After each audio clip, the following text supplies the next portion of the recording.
예, 지금은 함수의 극한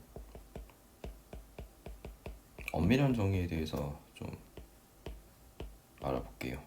엄밀한 정의라기보다는 약간 일종의 판별하는 이제 상황인 건데, 뭐냐면 뭐 최근에 코로나 이후에 뭐 엡실론 델타를 학교에서도 조금 다루는 편인 것 같고, 그리고 특히 사교육 현장에서 학생들 가르치다 보면은 이제 x가 어떤 함수가 있을 때 1로 갈 때 뭐 예를 들어서 이게 3이다라고 쳤을 때 리미트 x가 1로 갈 때 fx 값이 왜 3이냐 라고 의문을 가지는 학생들이 생각보다 적지 않게 있거든요. 수열 극한 때도 마찬가지였는데 이게 뭐 3.1이거나 2.9일 수는 없냐라고 이제 반문을 해요. 근데 그 학생들 말이 틀렸다라고 할 수가 없거든요.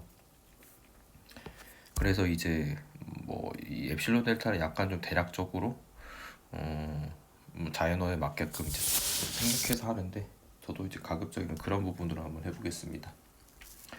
예를 들어서 어떤 함수가 이렇게 정의가 돼 있어요, 위에처럼. 그리고 이제 변수 x가 있고, 사실은 이 표현도 좀 잘 안 쓰는 게 맞죠, 중고등학생들한테는.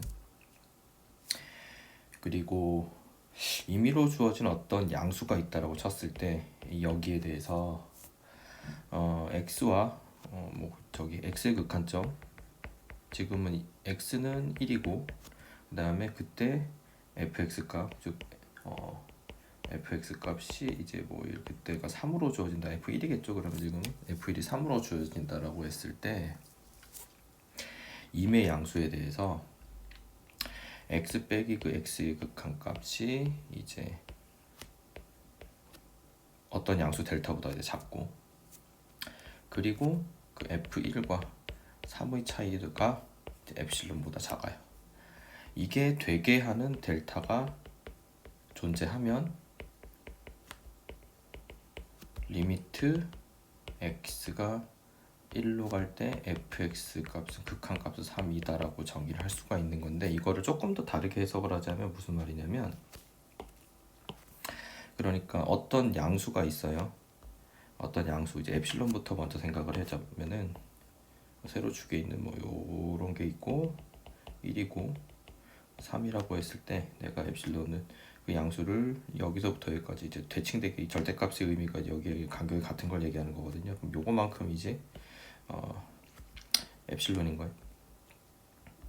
요게 있다라고 쳤을 때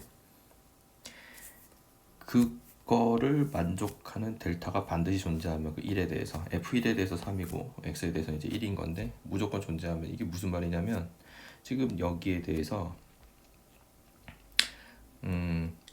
요 화살표가 이제 약간의 부분집합 같은 거거든요. 그러니까 내가 델타를 한 여기만큼 줬다라고 쳐볼게요. 델타도 마찬가지로 여기가 델타만큼의 간격인데, 이게 그럼 여기에 f 델타가 이렇게 엡실론 범위 안에 들어가게 되죠. 마치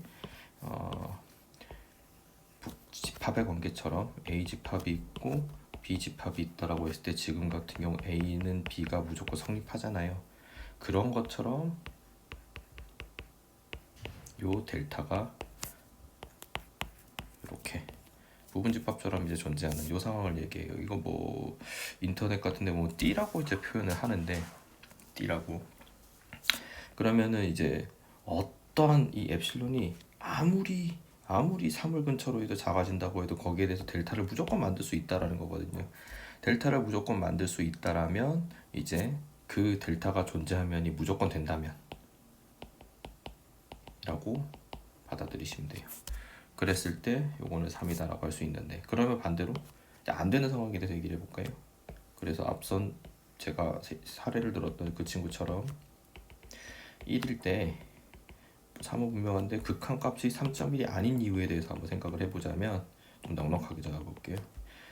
여기가 3.1이라고 해봅시다. 좀 확대를 많이 해서. 그러면 간단하게 이제 3.1을 근거로 해가지고 여기에 엡실론을 만들었다고 쳐볼게요. 이만큼의 엡실론. 그러면은 여기에 해당되는 델타가 만들어져야 되는데 델타는 1을 중심으로 이제 퍼질 수밖에 없는 거거든요. 그렇죠? 그러면 내가 1을 여기쯤에 델타를 여기를 잡아놨다면 나머지 델타는 이쯤에 대칭이 돼야 될 텐데 안 들어가는 거예요 지금. 즉 3.1과 3 사이에 무수히 많은 유리수가 있기 때문에 델타가 정해지지 않는 거예요. 말을 좀 더 이제 엡실론을 만약에 아주 크게 잡았다 이렇게 잡아가지고 한 여기까지로 잡았다 3.1을 중심으로 조금 그림이 이상하게 됐는데 3.1을 중심으로 다른 색으로 해볼게요. 3.1을 중심으로 여기서부터 여기까지로 대칭되게 잡았다 라고 한다면 그때 이제 델타는 만들 수는 있겠네. 하지만 어떨 땐 되고 어떨 땐 안 되는 거는 수학에서는 맞는 게 아니잖아요, 그쵸? 그래서 어떤 값이 정말 그거의 극한값인지 검증하는 도구로서 엡실론 델타를 쓴다라고 생각을 해주면 됩니다. 뭐 좀 더 어려운 말로는 이제 뭐 임의로 주어진 임의 양수 엡실론에 대해서 뭐 정의역을 뭐 실수 전체 범위로 이제 규정 지어주고 뭐 얘기도 하는데 사실 이게 엡실론 델타의 그냥 본질적인 내용이에요. 엡실론 델타가 어떤 면에서는 수열의 극한 엡실론 n보다는